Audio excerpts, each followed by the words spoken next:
This is Inside Indiana Business Radio for the morning of Wednesday, November 27th, 2024. I'm Alex Brown. An Indianapolis veteran and entrepreneur used his work experience to create a product he believes will help others clean up their yards. The apparatus for navigating tarps is a heavy-duty padded strap that attaches to a tarp's grommets, allowing a user to stand up and lean into the pad instead of bending over and dragging it. Aaron Farrer got the idea while working for his dad's lawn care business in Lafayette. We were at a cemetery, the Sons of Abraham Cemetery in Lafayette, and it was just about like it is now, late November, dark at like 4 p.m. It was starting to sleet, and we've got all these leaves that we're trying to clean up to process like the final push of the year. I had dragged enough heavy tarps that I just had the light bulb moment that there's got to be a better way. Farrer launched the product in 2022 and is now selling it online through Amazon and Lowe's.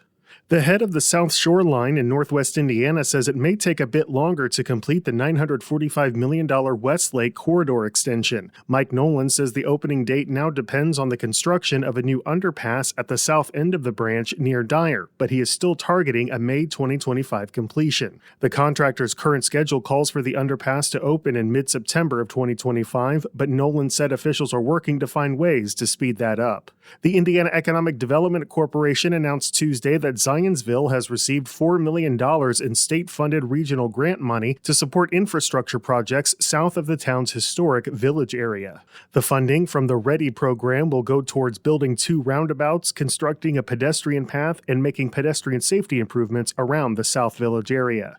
From the number one source for Indiana business news, this is Inside Indiana Business Radio. IBJ Media, Inside Indiana Business, and the Indiana Economic Development Corporation invite you to the Engage Indiana series, presented by CareSource, Indiana University, and Old National Bank. With an unrelenting focus on growing Indiana's economy, we'll dive into each region's unique challenges and distinct opportunities for growth. 9 regions, 1 goal. Indiana's bold future starts here. Discover more and register at ibj.com/engage. In October, Ronald McDonald House Charities of the Ohio Valley in Evansville celebrated the 5th anniversary of its Deaconess Gateway location in Newburgh, as well as the global organization's 50th anniversary. In a Q&A for our Evansville Region Report newsletter, Development Manager Barb Abel said certain challenges have lingered for the nonprofit since the pandemic. Our house runs on volunteers at the front desk. 365 days a year, 24/7, somebody has to be at the front desk, just like a hotel. And since the pandemic, we've never come back from that. And that's still our biggest need for volunteers is our front desk. If we don't have those shifts covered, then staff has to cover. And if we have to cover those, then we're not able to do our work. Another thing that the pandemic kind of wiped out was our Meals of Love program. And so every day we're committed or try to be committed to have one home cooked meal for the families. And prior to the pandemic, we actually had to have a calendar, lunch, breakfast, dinner. And now maybe in any given week, we'll have a handful of those meals. However, she says next spring, the nonprofit will be rolling out its Care Mobile, which provides equipment for pregnant mothers and new mothers in at-risk neighborhoods throughout Vanderburgh County. You can read the full Q&A at InsideIndianaBusiness.com.